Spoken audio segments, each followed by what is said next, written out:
ආයිබෝවන් කියලා පිළිගන්නවා මගේ YouTube channel එකට ආයෙමත්. ඉතින් මගේ YouTube channel එකේ මම ගොඩක් කතා කරන්නේ hotels, tourism, restaurants, මම review කරන අලුත් luxury hotels, මම බලන්න යන තැන් ගොඩක්ම hotels, travel and tourism කියන පැත්ත videos තමයි මම කරන්නේ. මොකද මම මේක ඉන්න industry හින්දා. ඉතින් අද වීඩියෝ එකේදී අපි කතා කරන්න යන්නේ කොහොමද මේ hotels වල 5 star, 4 star, 3 star කියලා මෙහෙම categorize වෙලා තියෙන්නේ කොහොමද? Based on what? ඒක ගැන කතා කරන්න තමයි යන්නේ. ඉතින් මේ වීඩියෝ එක මට හදන්න ප්‍රධානම ඉන්ස්පිරේෂන් එක උනේ අපේ famous YouTuber දැන් වජිර අබේරත්න. මොකද එයාගේ YouTube එයාගේ channel එකේ මම අලුතෙන්ම දාපු මේ ළඟදී දාපු වීඩියෝ එක, ඒ කියන්නේ Burj Al Arab වීඩියෝ එකේ එක තැනකදී එයා කියනවා මේ Burj Al Arab hotel එක හැමෝම හිතන්නේ 7 star hotel එකක් කියලා. ඒ වුණාට ඒක 5 star hotel එකක් කියලා. ඉතින් මට මේ phrase එකත් එක්ක හිතුණා පොඩ්ඩක් මේක ගැන හොයලා බලන්න කොහොමද මේ star categories වැඩ කරන්න කියලා. ඉතින් මේ වීඩියෝ එකේ අන්තිම වෙද්දී ඔයගොල්ලෝ හිටියොත් එහෙම ඔයගොල්ලන්ට පුළුවන් කොහොමද මේ ස්ටාර් කැටගරි හැදිලා තියෙන්නේ, මේකේ ඔරිජින් එක කවුද මේකේ පිටිපස්සේ ඉන්නේ, ඉතින් අද වෙද්දි තත්ත්වය මොකද්ද සහ කොහොමද ඔයාගේ හොටෙල් එකක් වා ස්ටාර් විදියට කැටගරයිස් කරන්නේ, මොනවාද ඔප්ෂන්, ඒ වගේම ලෝකේ කොහොමද ලෝකේ තව තියෙන ස්ටාර් කැටගරීස්, ඒ වගේම රික්වයර්මන්ට්ස් ඒව ගැන කතා කරන්නත් මම බලාපොරොත්තු වෙනවා. ඉතින් එකතුලා ඉන්න මේ වීඩියෝ එක අන්තිම වෙනකන් අනිවාර්යයෙන්ම මම විශ්වාස කරනවා මේ වීඩියෝ එක අන්තිම වෙද්දි ඔයගොල්ලන්ට දැනගෙන හිටපො නැති ගොඩක් දේවල් දැනගන්න පුළුවන් කියලා. ඉතින් එකතු වෙන්න වීඩියෝ එක බලන්න. මේ හොටෙල් ස්ටාර් කැටගරයිස් කරන සිස්ටම් එක හොයාගෙන සහ හදලා තියෙන්නේ අපි හිතන්නේවත් නැති තැනකින්. ඇත්තටම මට විශ්වාස කරන්න පුළුවන්ද මේක හදලා තියෙන්නේ ඔයිල් කම්පැනි එකකින්. මේ ඔයිල් කම්පැනි නම තමයි ඔයාලත් ඇති මොබිල් ඔයිල් කෝපරේෂන් කියන එක. මොබිල් කෝපරේෂන් එක US based United States වල තමයි බේස් වෙලා තියෙන්නේ. ඉතින් මේක travel guideline එක මුලින්ම හදද්දි මේ 1958 දී තමයි මේගොල්ලෝ මේ travel guidelines කරලා තියෙන්නේ. ඉතින් ඔයාලට තියෙන පළවෙනි ප්‍රශ්න තමයි ඇයි මේ ඔයිල් කම්පැනි එකක් මොකටද මේ travel guideline එකක් launch කරන්න කියලා. ඉතින් මේගොල්ලෝ මේ star category system එක හදන්න ප්‍රධානම හේතුව වෙලා තියෙන්නේ මේ කම්පැනිට ඕන වෙලා තියෙනවා ඇමරිකන්ස්ලාට වැඩියෙන් fuel පුච්චන්න. ඒ කියන්නේ petrol, gasoline පුච්චන්න. ඉතින් ඒකට තියෙන ස්ට්‍රැටජි එකක් තමයි මේගොල්ලන්ව දුර ගමන් වලට ගෙනියන එක. ඒ කියන්නේ ලොකු දුරවල් රීච් කරන්න බැරි තැන් වල තියෙන රෙස්ටොරන්ට්ස්, හොටෙල්ස් ගැන පෙන්නලා දෙන්න. ඒ කියන්නේ මෙන්න කිලෝමීටර් 600ක් ඉස්සරහට ගියාට පස්සේ ඔයගොල්ලන්ට මේ වගේ හොටෙල් එකක් තියෙනවා. මෙන්න මේ හොටෙල් එකේ මේ වගේ යුනික් දේවල් තියෙනවා. ඉතින් මේ කම්පැනි එකෙන් ඒක එහෙම ප්‍රචාරය කරාට පස්සේ මොකද මිනිස්සු කරන්නේ? මිනිස්සු ගැසොලින් පුච්චගෙන මොටෙල්ස් 2-3 නතර වෙලා ඉතින් මොකද දවස් 2-3ක් යන ට්‍රිප් නෙමේවා. ඉතින් එතකොට හොටෙල් 4ක 5ක නැවතිලා තමයි මේ ඩෙස්ටිනේෂන් එකට යන්නේ. එතකොට එනකොටත් එහෙමයි. ඉතින් ඔය ඇමරිකාවේ ගොඩක් TV සීරීස් එකෙන් බලපු අය දන්නවා ඇති. ඒගොල්ලන්ගේ තියෙන ඔය මොටෙල් කියලා සිස්ටම් එකකුත්. ඇත්තටම ලංකාවේ වැඩි ප්‍රසිද්ධ නැහැ මොටෙල්ස්. මොකද ලංකාව කියන්නේ පොඩි රටක්නේ. ඉතින් මේ වගේ ලොකු රටවල් වල තියෙන ඔය මොටෙල් සිස්ටම් එක.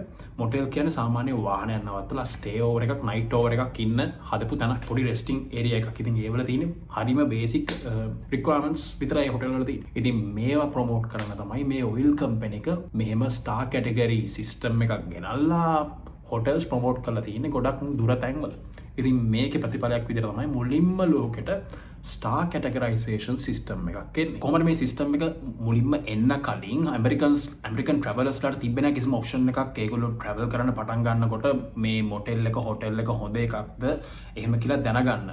ඉතින් මේ ස්ටාර් රේටින් සිස්ටම් එකෙන් පස්සේ ඒගොල්ලන්ට පුළුවන් වුණා මේ හොටෙල් එකට පේ කරන්න කලින් මේ හොටෙල් එක සේෆ්ද, මේක ක්ලීන්ද, මේකේ මේ ෆැසිලිටි තියෙනවද ඒක දැනගන්න පුළුවන් වුණා මේ ට්‍රැවලර්ස්ලාට. ඒකෙන් මොකද වුනේ? මේ ට්‍රැවලර්ස්ලාට තියෙන කොන්ෆිඩන්ස් එක තවත් වැඩි වුණා. ඒ කොන්ෆිඩන්ස් එක වැඩි වීමෙන් ඒගොල්ලෝ තවත් ට්‍රැවල් කරන්න ගත්තා. ඒ වගේම ට්‍රැවල් කරන්න ගත්තාම මොකද වුනේ? ඒගොල්ලෝ තව තෙල් පුච්චන්න ගත්තා. දැන් ඔයාලට හිතෙනවා ඇති මොකද මටත් හිතුණා මේ මොබයිල් ඔටෝ මේ මොබිල් කියන ගෑස් සමාගම මාර මොලකාරය නිසා මරුනේ කියලා. ඇත්තටම මේක ඔරිජිනල් කන්සෙප්ට් එක මේගොල්ලන්ගේ නෙමෙයි. ඇත්තටම මේ ඔරිජිනල් කන්සෙප්ට් එක ෆ්‍රෙන්ච් සමාගමක් වන මිචලින් කියන ටයර් සමාගමකට තමයි අයිති වෙලා තියෙන්නේ. ඔගොල්ලෝ හැමෝම මේ කියන හොටෙල්ස් වල වැඩ කරන අය නම් අහලා ඇති මේ මිචලින් ස්ටාර් කියලා සිස්ටම් එකක්. මේ මිචලින් ස්ටාර් වලින් වෙන්නේ රෙස්ටොරන්ට්ස් වලට ඒගොල්ලෝ ගිහිල්ලා ඒගොල්ලෝ රෙස්ටොරන්ට්ස් රේට් කරනවා. ඉතින් මේක 1900 දී මිචලින් ටයර් කම්පැනි එකෙන් තමයි කරලා තියෙන්නේ. ඇත්තටම මේ ටයර් පුච්චන්න කරපු මාකටිං ප්‍රෝග්‍රෑම් එකක් තමයි මේ මිචලින් කියන එක. ඉතින් අපි මේක ගැන ඊළඟ වීඩියෝ එකකදී කතා කරමු අනිවාර්යෙන්. කොහොමද මේකෙන් ඉන්ස්පයර් වෙලා තමයි මේගොල්ලෝ හොටෙල්ස් පැත්තට මේක ටර්න් කරලා තියෙන්නේ. මුලදී ඒ කියන්නේ මිචලින් ස්ටාර් කියන අය මේගොල්ලෝ ෆෝකස් කරන්නේ ෆුඩ්, ඒ කියන්නේ රෙස්ටොරන්ට් සයිඩ් එකට. මේකේ අනිත් පැත්ත ඒ කියන්නේ හොටල් සයිඩ් එක ෆෝකස් කරන මේ ඔටෝමොබයිල් කියන තෙල් සමාගම. ඉතින් මෙහෙම තමයි මේකේ ඔරිජින් එක උනේ. කොහොමද මේ කාලෙත් එක්ක 1960 70 වගේ වෙනකොට මේගොල්ලෝ මේ ස්ටාර් කියන එකෙන් ගිහිල්ලා මේගොල්ලෝ එන්ට වෙනවා ඩයමන්ඩ් කියන රේටින් සිස්ටම් එකකට. ඊට පස්සේ 2009 වගේ වෙද්දි මේගොල්ලෝ මේ සිස්ටම් එක තනිකර සෝල්ව් කරනවා. මේගොල්ලෝ මේක දෙනවා ෆෝබ්ස් කියන අයට. ඔයගොල්ලෝ අහලා ඇති මේ ෆෝබ්ස්ලා. ඉතින් ෆෝබ්ස්ලා මොකද කරේ? මේක ෆෝබ්ස් ට්‍රැවල් ගයිඩ්ලයින් එකක් විදියට මේක මේගොල්ලෝ රීලොන්ච් කරා. මේ ෆෝබ්ස් ගැන කතා කරොත් එහෙම මට කතා කරන්න පුළුවන් ෆෝබ්ස් ගැන එළි වෙනකම්. මොකද මම වැඩ කරන තැනත් මේ ෆෝබ්ස් 5 ස්ටාර් ෆෝබ්ස් කැටගරි එක ඉන්න තැනක. ඉතින් මේක ගැනත් මම කතා කරන්න වෙනම වීඩියෝ එකක් තියාගන්නම්. එනකොට මේ ෆෝබ්ස් ගැන කතා කරොත් එහෙම මේ ෆෝබ්ස් කියන්නේ සෙල්ලම් එසේ මෙසේ ගන්න පුළුවන් ට්‍රැවල් රේටින් එකක් නෙමෙයි. ලෝකේ දැනට ෆෝබ්ස් වලින් රෙකමන්ඩ් කරපු ෆෝබ්ස් වලින් රෙකමන්ඩ් කරපු හොටල්ස් තියෙන්නේ 300ක් විතර. ඒ වලත් තියෙනවා Forbes recommended, Forbes 4 star, Forbes 5 star කියලා එහෙම. ඉතින් ඇත්තටම ඩුබායි වලත් මම දන්න විදියට ෆෝබ්ස් 5 star hotels තියෙන්නේ 3ක් නැත්නම් 4ක්. මම ඒක හරියටම හොයලා යටින් description එකේ දාන්න. ඉතින් ෆෝබ්ස් කියන ට්‍රැවල් ගයිඩ්ලයින් එකත් එක්ක නම් සෙල්ලම් කරන්න හරිම අමාරුයි. මොකද මම හිතන්නේ ලංකාවේ ඇත්තටම හිතන්නේ නෙමෙයි ලංකාවේ කිසිම හොටෙල් එකක් නැහැ ෆෝබ්ස් ට්‍රැවල් ගයිඩ්ලයින් වලට එකතු වෙන්න පුළුවන්. ඒ වගේම ඩුබායි වල තාම 3යි නැත්නම් 4යි තමයි තියෙන්නේ. ඊට වඩා තේරුම් ගන්න පුළුවන් කොහොමද ෆෝබ්ස් වැඩ කරන්නේ කියලා. ඉතින් අපි ඉස්සෙල්ලා chapter එකේදී ඉගෙන ගත්තේ කොහොමද මේකේ පිටිපස්සේ කතාව, කොහොමද ඔරිජින් එක උනේ, කවුද මේක හොයාගත්තේ කියන දේවල්. ඉතින් මේ chapter එකේදී අපි කතා කරමු කොහොමද මේ සිස්ටම් එක වැඩ කරන්නේ කියලා. ඒ කියන්නේ කොහොමද කවුද මේ ස්ටාර් එක දැන් දෙන්නේ, ඒ වගේම මේ සිස්ටම් එක කොහොමද වැඩ කරන්නේ, කවුද මේවා දෙන අය කියන දේ ගැන අපි මේ වීඩියෝ එකේදී කතා කරමු. ෆෝබ්ස් ගැන කතා කරොත් එහෙම ෆෝබ්ස්ලා වැඩිපුර හොයන්නේ ස්ටාෆ් එක ගැන. ඒ කියන්නේ ඒගොල්ලෝ ස්ටාෆ් ලට තමයි පොයින්ට්ස් වැඩිපුර දෙන්නේ. ඒ කියන්නේ 70% 80% ඒගොල්ලෝ බර කරනවා ස්ටාෆ් එකේ සර්විස් එක පැත්තට. කොහොමද ස්ටාෆ් එකක් ඉන්ටරැක්ට් වෙන්නේ, වෙල්කම් කරන්නේ, ඒගොල්ලන්ගේ ජෙනුයින් ෆීලිං එක. ඉතින් ඒ පැත්තට ගොඩක් බර කරනවා.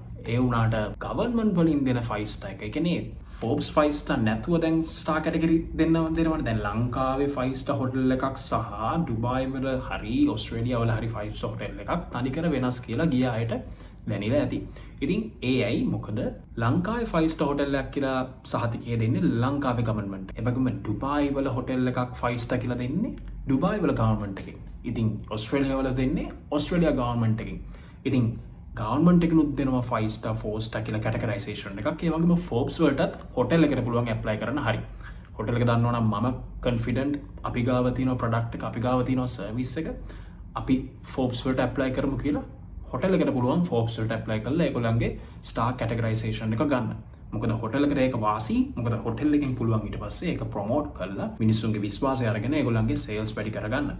ඉතින් ගවර්න්මන්ට් වලිනුත් ගන්න පුළුවන් 5 star එක. ඉතින් ලංකාවේ ගොඩක් හොටෙල්ස් 5 star කියන 4 star කියන හොටෙල්ස් ඔක්කොම ගවර්න්මන්ට් වලින් කියලා තියෙන දීලා තියෙන ස්ටාර් කැටගරිස්. ගවර්න්මන්ට් එකෙන් කොහොමද අපිට 5 star එකක් 4 star එකක් දෙන්නේ? ඉතින් ඒක ගැන තමයි අපි කතා කරන්න යන්නේ. සාමාන්‍යයෙන් ගවර්න්මන්ට් එකකින් ස්ටාර් කැටගරි එකක් දෙද්දී ඒගොල්ලෝ ප්‍රධාන වශයෙන්ම බලන්නේ ෆැසිලිටීස්, සර්විස් එක, ඩයිනින්, ටෙක්නොලොජි කියන එක. ඒ කියන්නේ හાર્ඩ්වෙයාර් එකයි සොෆ්ට්වෙයාර් එකයි ඒගොල්ලෝ බලන්නේ ගොඩක්ම. ඉතින් මේගොල්ලෝ ෆැසිලිටි වලට බලන දේක් තමයි රූම් එකේ සයිස් එක, පූල් එකක් තියෙනවද, ජිම් එකක් තියෙනවද, ස්පා එකක් තියෙනවද, බිස්නස් සෙන්ටර් එකක්, නැත්නම් සර්විස් එකෙන් 24 hours රිසෙප්ෂන් එකක් තියෙනවද, භාෂා කිහිපයක් කතා කරන්න පුළුවන් ස්ටාෆ් එකක් ඉන්නවද, ඒ වගේම ටර්න් ඩවුන් සර්විස් එකක් තියෙනවද, ඒ වගේ දේවල්. ඒ වගේම ඩයිනින් එක්ස්පීරියන්ස් එක, රෙස්ටොරන්ට්ස් මොනවාද කොච්චරක් තියෙනවද, 24 hours room service එකක් තියෙනවද, breakfast එකේ quality එක, ඒ breakfast එකේ තියෙන options ඒවා ගොඩක් මේගොල්ලෝ හොයලා බලනවා. ඒ වගේම technology එක, wifi තියෙනවද, wifi එකේ speed එක, smart room controls තියෙනවද, charging ports තියෙනවද. ඉතින් මේගොල්ලෝ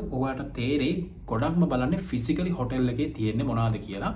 අර service එකකට focus කරනවට වඩා physically මොනවද hotel එකේ ඒගොල්ලෝ promise වෙලා තියෙන්නේ කියන දේ තමයි government වලින් කරන star category එකේදී ඒගොල්ලෝ ගොඩක් බලන්නේ. ඉතින් අපි කතා කරා Forbes ගැන, ඒ වගේම Forbes ගැන කතා කරා. ඊට පස්සේ Forbesලා අපි කතා කරා Forbesලා දෙනවා මේකට star category එකක්, star rating එකක්. ඒ වගේම government වලින් star rating එකක් දෙනවා. ඒ වගේම තවත් star rating එකක් දෙන කට්ටියක් තමයි මේ technology කට්ටිය. ඒ කියන්නේ Google, Expedia, Booking.com, TripAdvisor ඒගොල්ලන්ටත් තියෙනවා ඒගොල්ලන්ගේම හදාගත්ත star categorization system එකක්. ඉතින් මේ වලට ඒගොල්ලෝ හදාගත්ත reputation එකයි, ඒගොල්ලන්ගේ තියෙන based වෙන ඒගොල්ලන්ගේ මොනවද බලන කියන ඒගොල්ලන්ගේ checklist එක අනුව වැඩ කරාම ඒගොල්ලෝ දෙනවා hotel එකකට, restaurant එකකට, guest house එකකට ඒගොල්ලන්ගේ star එක ඒගොල්ලෝ දෙනවා. ඉතින් අපි කතා කරා star category 3ක් සහ මේකට අමතරව තව තියෙනවා 2-3ක්. ඒ කියන්නේ ඇමරිකන් ඔටෝමොබයිල් ඇසෝසියේෂන් ලගේ ස්ටාර් කැටගරි මේකක් තියෙනවා. ඉතින් ඒ වගේ කිහිපයක් තව ලෝකෙ ගොඩක් ඇති අනිවාර්යෙන්ම තියෙනවා.